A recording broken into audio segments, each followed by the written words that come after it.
Good morning. Today's video is going to be about the 3 things that I would change on my van and the 3 things that I wouldn't change on my van if I were to do the van build again. Alright, so I've owned this van since 2017. I traveled in it for at least 3.5 to 4 years, and I wanted to kind of go through some of the things that I really liked that I did with the van and some things that I didn't like. This is kind of from a perspective if I was doing it over again or if I was going to do some upgrades, which some of these upgrades I've already done.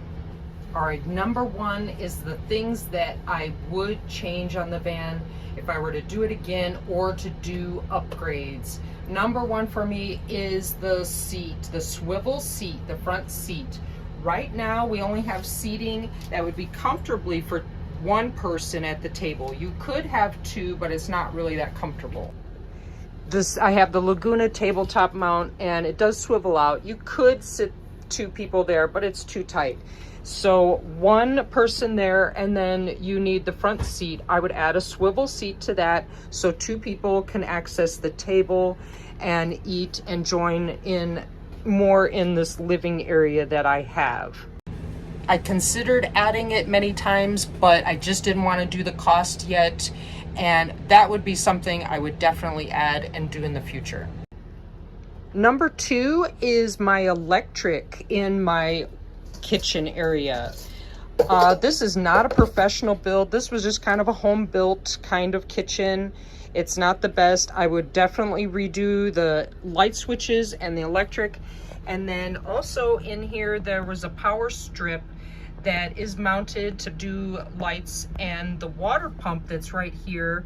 But if anything splashes on it from filling my water tank that's in here, that it could get into the electric. So that's something I would have definitely thought of differently. I don't think it's planned really well because it could get water, and it did actually short out in one of my camping trips where the hose on the faucet came off and all the water from my holding tank pumped out into my van. And then it also shorted out within a few hours later, that power strip. So I would definitely not do that again. I would change that. I would do that upgrade if I was going to continue to live in this van. As you know, or you may not know, a couple videos previously, I do have this van up for sale. So it's empty. There's no sheets in here. There's no curtains or anything like that. And I did a few upgrades for the next person based on what I thought it needed.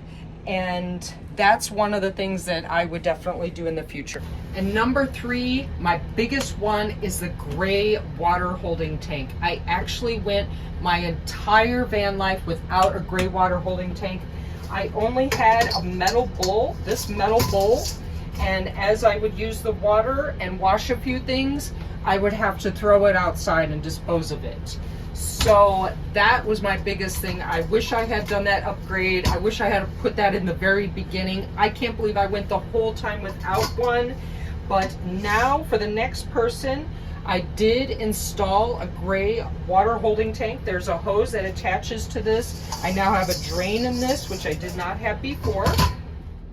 Before, what I had was in this area, I had a much larger propane tank, and that just wasn't necessary. I have a 2-burner stove in the kitchen, but it didn't need that much propane. So I would have definitely done this differently, and now what I had done is an upgrade. I have a smaller propane tank, and then I have this jug that is the gray water holding tank. That is my most important thing that I probably didn't do right on this build and that's underneath the kitchen area. I didn't plan for a gray water holding tank. I just planned for a freshwater tank. There is a 16-gallon freshwater holding tank underneath there.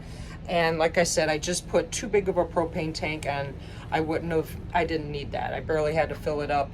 And I was thinking I was gonna be using a buddy heater more often, and that just creates too much moisture, and it isn't always safe and stuff. So I didn't really use that much, so I didn't need that big of a propane tank.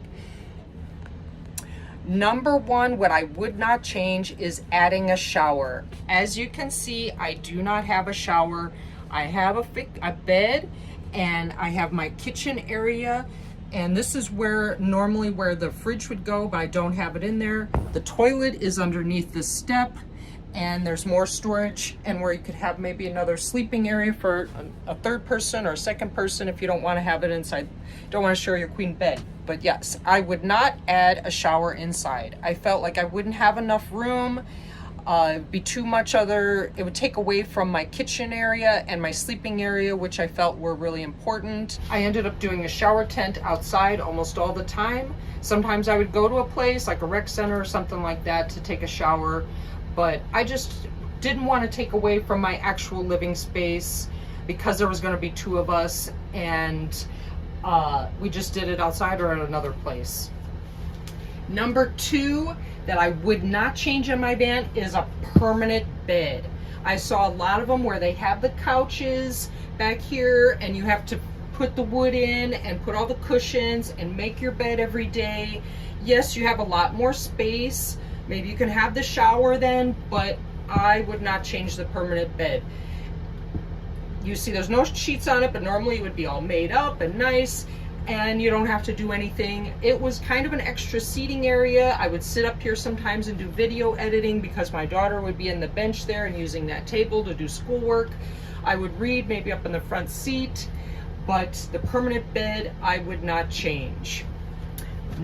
Number three, my last one and most important to me, I would not change the model and the make of this vehicle that I bought, this van. The Mercedes Sprinter van, I absolutely love it. I love driving it. It's comfortable. The fuel economy is great. The seat is perfect for me. Like, I don't get, like, my legs don't go numb. It's adjustable enough for me. I'm kind of tall, so it's a perfect size for me. I love the pep that it has. It's a V6 with a turbo, and I have no problem ever getting up mountains or anything like that. It's comfortable.